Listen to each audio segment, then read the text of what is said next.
ekspektasi masyarakat dan bisa mampu membawa Garuda terbang tinggi untuk pada akhirnya mewujudkan asa kita, mimpi kita untuk akhirnya Indonesia kembali berlaga di Piala Dunia. Dengan dinamika yang Setelah dulu Hindia Belanda namanya. Terus saya dibilang, kapan Indonesia? Ini soteng lu. Pernah tahun 50-an kalau nggak salah, Hindia Belanda namanya. 54 kalau nggak salah. Terus? Oke bang, dengan dinamika yang terjadi di Federasi Bola Indonesia kayak Pak Erik loh, dinamika.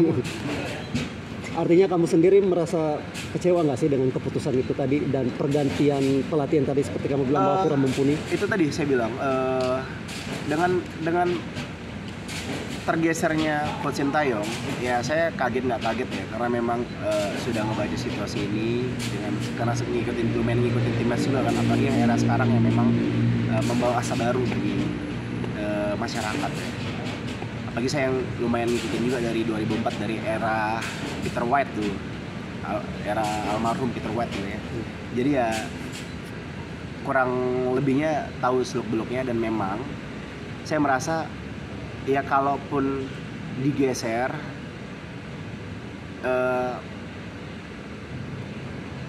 ya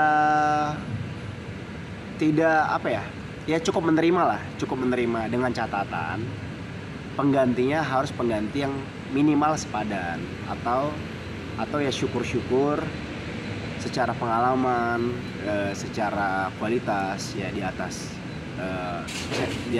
Coach Sintayong lah, karena suksesor ini kan kali ini membawa beban yang lebih berat ya tentunya ya, apalagi nanti ditambah dengan amunisi tambahan seperti kehadiran Ole Romeni, dan juga kemarin juga ada dapat kabar Jairo juga sedang di approach.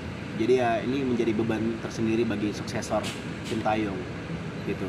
Ya itu yang membuat saya kecewa sih sedikit adalah keputusan untuk pengganti Sintayong itu menurut saya kurang sepadan gitu dengan Coach Sintayong. Dan juga memang sebagian masyarakat juga menilai kenapa di tengah kompetisi. Menurut saya di tengah kompetisi juga banyak kok, kayak Roberto Mancini kemarin kan sempat di tengah kompetisi gitu.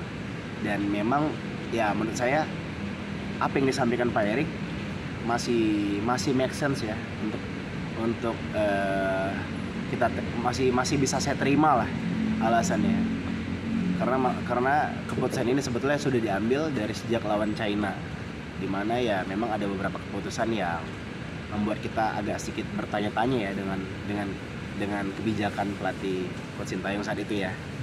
Sedang ramai juga, dan kemudian karena memang jangka waktunya cukup mepet, dimana dari jarak pertandingan lawan Cina ke Jepang itu sekitar sebulan.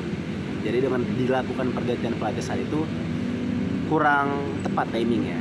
Nah, ya itu menurut alasan mereka, dan menurut saya itu masih make sense. Dan sekarang pun ini kan lebih panjang, persiapannya lebih panjang. Ya, lebih panjang, namun juga termasuk tipis ya untuk kita melakukan persiapan 2,5 bulan. Artinya cukup pendek juga untuk nantinya pemain akan membangun chemistry kembali. Namun sebetulnya kalau untuk membangun chemistry, menurut saya sih menurut saya kita tuh bayangin, kita setiap match FIFA itu selalu menambah pemain baru, dan artinya itu kan kita harus meriset chemistry lagi, pemain baru harus adaptasi lagi. Jadi menurut saya tidak menjadi alasan sih kalau soal chemistry, karena pada akhirnya kan kita harus kedatangan pemain baru, dan akhirnya setiap pertandingan kita harus membangun chemistry lagi.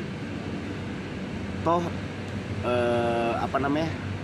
juga PR menurut saya sih PR pelatih baru itu bukan membangun chemistry yang sudah terbangun sih menurut saya.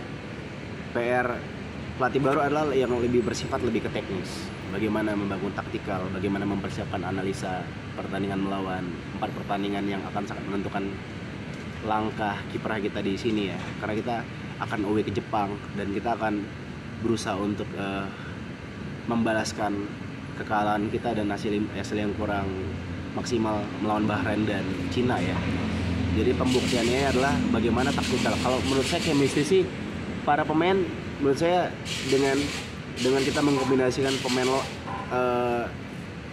beberapa pemain yang sering bareng mainnya, dan dengan beberapa pemain diaspora yang memang bermain di satu liga yang sama, kan kebanyakan kita mainnya di Liga Belanda ya. Jadi menurut saya itu bukan PR yang sulit ya, apalagi pelatihnya PT Kluivert ya. Jadi persoalan PR utama bagi dia menurut saya sih, mohon maaf kalau saya salah ya, lebih ke faktor taktikal aja sih. Chemistry mah itu mah dengan sendirinya lah nanti di lapangan. Oke Bang Wilar, singkat aja nih, mungkin untuk kans peluang timnas dengan hadirnya Patrick, kamu masih optimis kah untuk melanggang ke Piala Dunia?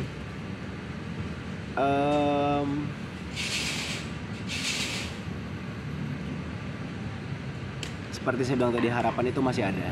Sekarang kita panjatkan doa sebesar mungkin dengan tetap menurunkan ekspektasi, namun kita kencangkan doa untuk pelatih baru kali ini. Kans masih sangat besar. Kita masih di peringkat 3 dengan sisi cuma 1 poin dari Australia yang akan kita hadapi nanti di kandangnya, kalau nggak salah di Sydney atau di Melbourne, saya lupa. Jadi ya peluangnya cukup besar, apalagi dengan kehadiran beberapa tambahan materi ya.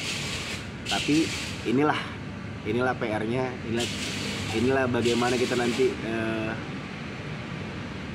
melihat ya. Saya sih penasaran dengan seandainya kan saya tadi saat menunjukkan Kluivert tadi lagi melihat ada nggak FIFA Matchday di luar pertandingan qualifier, ternyata nggak ada. Tadi saya pikir mudah-mudahan ada pertandingan international friendly gitu, jadi kita bisa ngukur secara taktikal dan apa namanya, kita bisa tahu nih gameplaynya dia seperti apa gitu. Tapi ya itu kita nggak punya waktu ya, mungkin persiapan nanti 6 hari sebelum match kayaknya ya. Mudah-mudahan dengan persiapan yang singkat, namun ya mudah-mudahan Patrick Kluivert juga punya cara ya untuk bisa menjaga